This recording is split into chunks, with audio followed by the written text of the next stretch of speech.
Welcome friends, প্রত্যেককে স্বাগত আমাদের ইউটিউব চ্যানেলে। যে সমস্ত ভিউয়ার্সরা প্রথমবার চ্যানেলটি দেখছেন তারা অবশ্যই চ্যানেলটিকে সাবস্ক্রাইব করে দেবেন এবং চ্যানেলের পাশে থাকা বেল আইকনটি প্রেস করবেন যাতে এই ধরনের খবরাখবর সবচেয়ে আগে সবচেয়ে দ্রুত আপনাদের কাছে পৌঁছে যায়। তো প্রত্যেককে আমাদের মিডনাইট নিউজে স্বাগত। তো আজকে এই যে বিষয়টি সম্পর্কে আপনাদের জানাবো তার আগে বলি 3929 ম্যাটার আপনারা জানেন যে দীর্ঘ লড়াইয়ের পরে 3929 কিন্তু আজকে চাকরির অর্ডার হয়নি, রীতিমতো মামলাটা ডিসপোজ অফ হয়ে গেছে এবং সেক্ষেত্রে চাকরির কিন্তু নিয়োগের কোনো আশা নেই। তো সেইখানে দাঁড়িয়ে আগামীকাল এই যে নিয়োগের খবর আপনাদের দেবো, প্রাথমিকে কিন্তু আরও 640 জনের নিয়োগের অর্ডার হতে চলেছে। অর্থাৎ সেখানে জাস্টিস আশা মান্তাসার এরকম একটা অর্ডার দেওয়ার পক্ষে কিন্তু কালকে রায় দেবেন।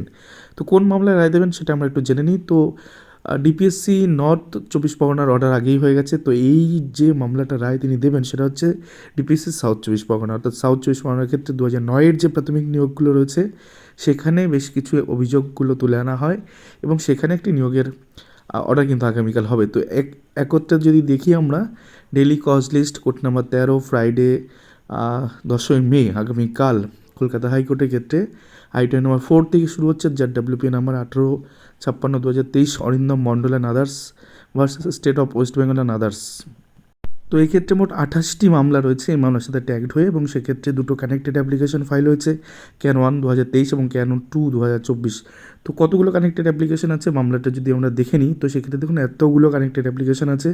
প্রথমটা আমরা কেস নাম্বার বললাম ডাব্লিউপিএ 1856/2023 মেন মামলা, দেন তার পাশাপাশি এতগুলো প্রায় 28টি মামলা কিন্তু এর সাথে কানেক্টেড অ্যাপ্লিকেশন হয়ে আছে।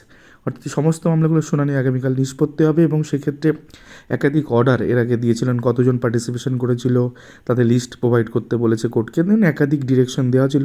তো আগামীকাল সাউথ 24 পরগনা 2009-এর কিন্তু সম্ভাব্য যে অবশিষ্ট নিয়োগ সেই নিয়োগে হবে। সেই সংখ্যাটা কত আমরা একটু সেটাও জানার চেষ্টা করেছি, কত সংখ্যায় নিয়োগটা হবে।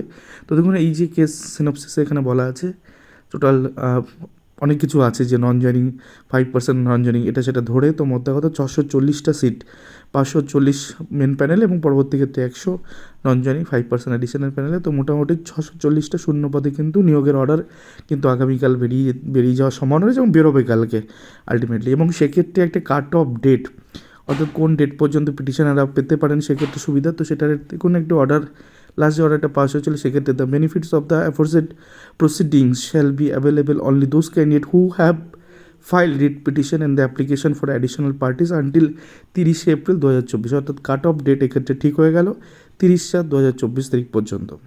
তো একদিকে যেমন চাকরি হচ্ছে না, কাঙ্ক্ষিত জায়গার থেকে বহু লড়াই পরে সুপ্রিম কোর্ট থেকে খালি হাতে ফিরতে হচ্ছে, তো আর একদিকে কিন্তু 2009 সালে অর্থাৎ দীর্ঘদিন সময়ের পরে 2021 সালে এই ডিস্ট্রিক্টগুলোতে নতুন করে প্যানেল প্রকাশিত হয় 4টে জেলায়। তো সেক্ষেত্রে সেখানে কিন্তু মাত্র 2 বছর সময়ের মধ্যে কিন্তু আবার নতুন করে নিয়োগের ভূকুটি দিচ্ছে এবং অলরেডি 3টি ডিস্ট্রিক্টে হয়ে গেছে, district Malda, district north 24 Pargana, district Howrah এবং সেক্ষেত্রে পরবর্তী যে 4 নম্বর ডিস্ট্রিক্ট রয়েছে তো সেক্ষেত্রেই নিয়োগ কিন্তু হতে চলেছে।